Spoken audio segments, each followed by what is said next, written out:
Hello, sir. Right here. I hope you're impressed by the quantity of journalists here. I know there's so many. There's so many. It's impressive. We did our best. We did our best. So, what's your expectations from this fight? I mean, your opponent has a good run, but it seems like the level of your opposition was a little bit different. I mean, more higher than his. Yeah. You know, I mean, I wouldn't be where I am today if it wasn't for the guys like Jake Ellenberger and, you know, Johnny Hendricks, Rory McDonald's, giving somebody like myself who was lower ranked a shot at coming up. And it's kind of getting a little popular. You're seeing a lot of fighters trying to hold on to their rankings, and I've always been the type of guy to kind of give those up-and-coming guys a chance. I did with Vicente Luque, Jeff Neal, Kevin Holland, so I don't mind it at all. And it keeps me fresh, keeps me on my toes for sure, and give these guys who are lower ranked a chance to come up and prove themselves. Bonfim was here, and he said that he grew up watching your fight. So that's cool. And now he's excited to share octagon with you. So what it's like for you to be a role model for young fighters? Oh, man, are you kidding? This is why I do what I do. You know, I got 600 kids back home watching every move that I make. So it's even cooler to have fighters in the UFC knowing that I had an influence in them, or in some way, you know, influence them to come to make this their career, you know. And for that's cool to hear that Bonfim watched me growing up. Dude, it makes me feel old at the same time, but but it's cool at the same time. You know what I mean? You're going to this fight as a huge underdog. It's plus 320. So are you paying attention? Nope, no? Not at all. I never have when it comes to, like, you know, the stats on that. I've never really paid attention to it. I know what I got to do Saturday, and I've been in the game for a very long time, and I'm officially the oldest guy in the UFC, which is pretty cool. But I never have. I never have listened to that. So I got a game plan, got to stick to it for Saturday. And I know Gabriel Bonfim is a very dangerous fighter, very aggressive guy. He's got a darce like nobody. He looks like a dude that can just squeeze you in half, you know. So, but I did everything I could to prepare for it. I had Rory McDonald in a few weeks ago, Lorenz Larkin. Had a great camp. Maybe it's too early for that question, so excuse me in advance. But what's your dream retirement fight? Oh, my goodness. I don't even know if I have a dream retirement fight. I have a dream retirement venue. That would be at the White House. That would be pretty cool. I know everybody's talking that up right now. You know, having the UFC at the White House would be pretty cool. I know Conor said he's coming back to do it. You know, count me in. I think that would be epic for sure. Well, it all depends on how this fight goes, to be honest with you. I got 2 fights left on my contract. You know, I got to go out there and I got to win this. I want to honor my last 2 fights. I want to do them. So. And the last one from me. Right now, Islam Makhachev came to your division. So, in the case if you will win JDM, who should be the next? Because it seems like there is a big line. What's your opinion? Oh, 100% for the title? Yep. Yes. Actually, if I was in their top 5, I would be pretty upset that Islam is getting that chance before me, because you got a lot of guys who, like you said, are in line, and JDM just got the title. Like, it doesn't make sense for this guy to be fighting somebody outside of his weight class coming up, obviously, but still, you know, you got more deserving guys deserving of that shot. And, you know, I'd say if it was me, I would say, you know, let's fight 1 or 2 more times, see if I'm still welterweight champion, then we'll go fight somebody in a different weight class. But it is what it is. I think it's a tough matchup for Islam, to be honest with you. JDM's got great takedown defense. He's a big guy. You know, it's like me going up to 185 and trying to fight Chris Weidman or you know, those guys. Those guys are massive. They're huge. We'll never do it.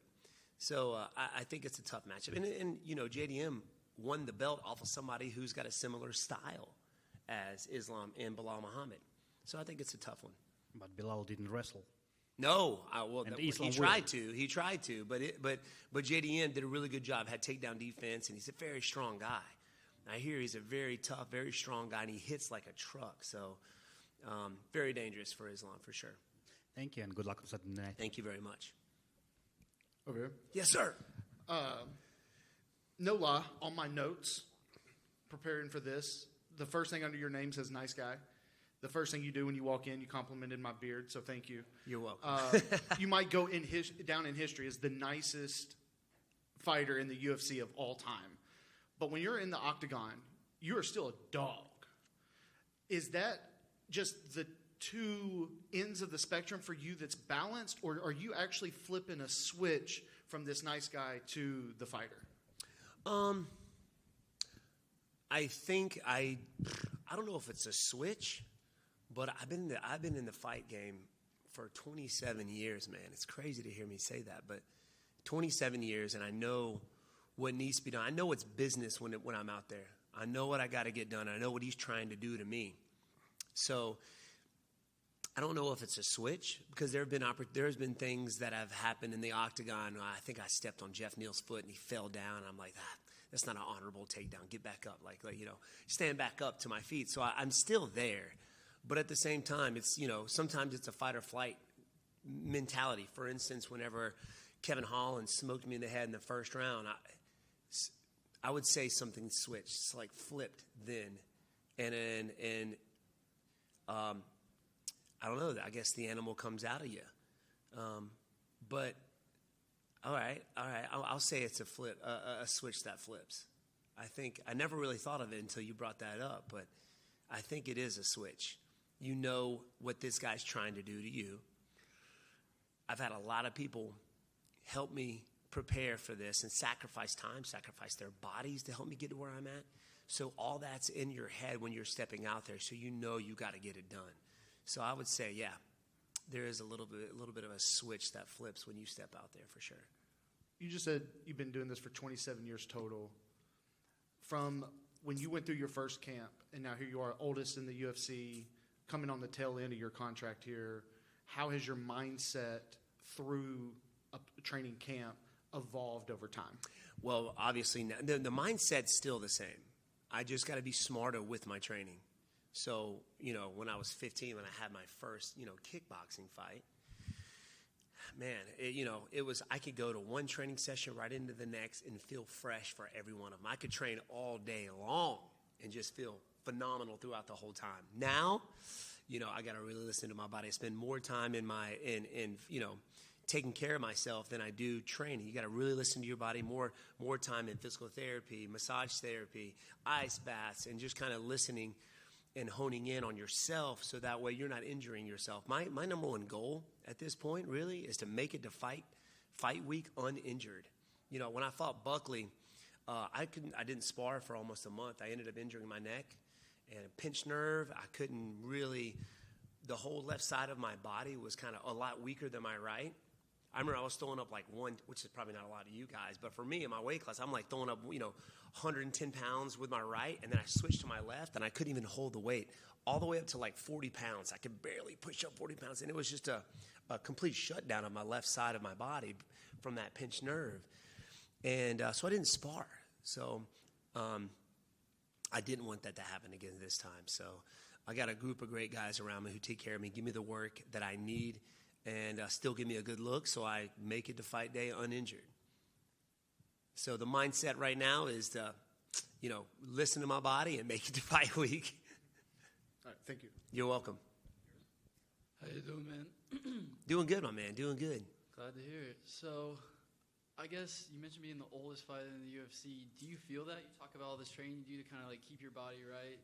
No, man. I don't like thinking about, because I don't think about my age. I don't think about my age. I feel like I did when I was 25. Just things don't heal up like they used to. Like I feel just as fast. For instance, my last fight with Buckley, man, I felt fast. I felt precise. I was on point until I just wasn't, until I got caught. But I felt fine leading up to it. I went back and watched. I was like, man, all right, let's go. And but from when I started, the game is evolving. Every year I step out there, like everybody's getting good everywhere. I come from an era of specialists, where you had the striking specialist in Anderson Silva, you had the jiu-jitsu specialist in Damian Maia, and you had the wrestling specialist. But now everybody's good everywhere. Like it's not just one or two people. Like I remember back in the day, like all the talk was Rory McDonald and how good he was everywhere. Now everybody's good everywhere.